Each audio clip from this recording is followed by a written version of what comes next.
سلام، ہمارے چینل میں خوش آمدید۔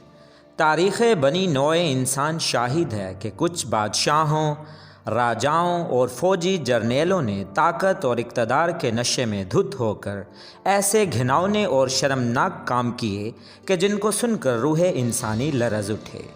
روم کا تیسرا شہنشاہ کیلیگیولا اپنی غیر انسانی حرکتوں اور پاگل پن کی وجہ سے مشہور زمانہ ہے۔ کیلیگیولا کا اصل نام گائیس جولیس سیزر تھا۔ اس کا باپ جرمینیکس روم کا ایک مشہور جرنیل تھا۔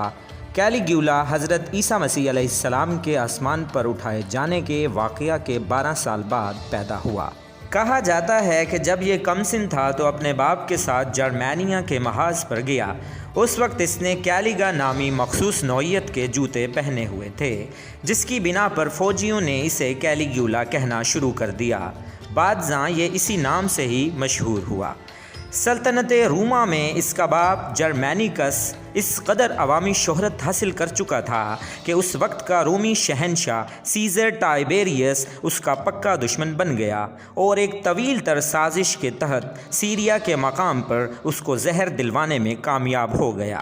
اس کی بیوی ایگریپینا کیلیگیولا سمیت اپنے 6 بچے لیے روم آ گئی۔ یہ آپ ناظرین کو بتاتے جائیں کہ یہ کوئی عام عورت نہ تھی، بلکہ وہ سیزر آگسٹس کی نواسی اور بذات خود بھی ایک مقبول عورت تھی۔ اسی وجہ سے شہنشاہ ٹائبیریس نے اسے ممکنہ خطرے کے پیش نظر دوسری شادی نہ کرنے دی کہ اس کا دوسرا شوہر کہیں تخت کا دعوے دار نہ بن جائے۔ زیادہ مخالفت کرنے پر شہنشاہ ٹائبیریس نے کیلیگیولا کی ماں ایگریپینا اور اس کے 2 بڑے بھائیوں کو قید میں ڈال دیا، جہاں ان لوگوں کی موت واقع ہو گئی۔ چونکہ شہنشاہ ٹائبیریس کو کیلیگیولا اور اس کی 3 چھوٹی بہنیں بے ضرر محسوس ہوئیں تو اس نے ان کے خلاف کوئی انتقامی کارروائی نہیں کی۔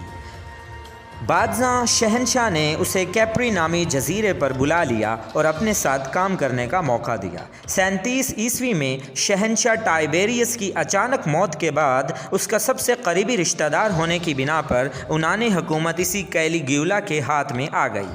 البتہ چند یورپی مورخین کو اس میں اختلاف ہے، کیونکہ کچھ مورخین کا ماننا ہے کہ کیلیگیولا نے انتقامی کارروائی کرتے ہوئے شہنشاہ ٹائبیریس کو نہ صرف زہر دلوایا بلکہ مرنے سے قبل اپنے نام کی سند جانشینی بنوا کر اس کے دستخط کرانے میں بھی کامیاب رہا، اور یوں اس کی موت کے بعد رومن امپائر کا تیسرا شہنشاہ بن گیا۔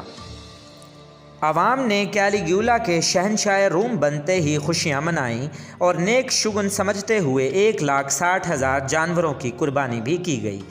چونکہ پچھلے شہنشاہ ٹائبیریس نے عوام پر بہت زیادہ ٹیکس عائد کر رکھے تھے، کیلیگیولا نے شہنشاہ بنتے ہی اس کو کم کر دیا۔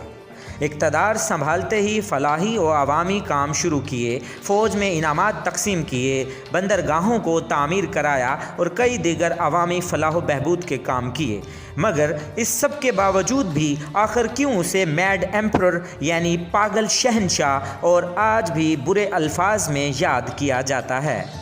جانیے اس راز کا احوال اس منی ڈاکومنٹری کے اگلے حصے میں۔ شکریہ، دیکھتے رہیے چینل ہسٹری مسٹری۔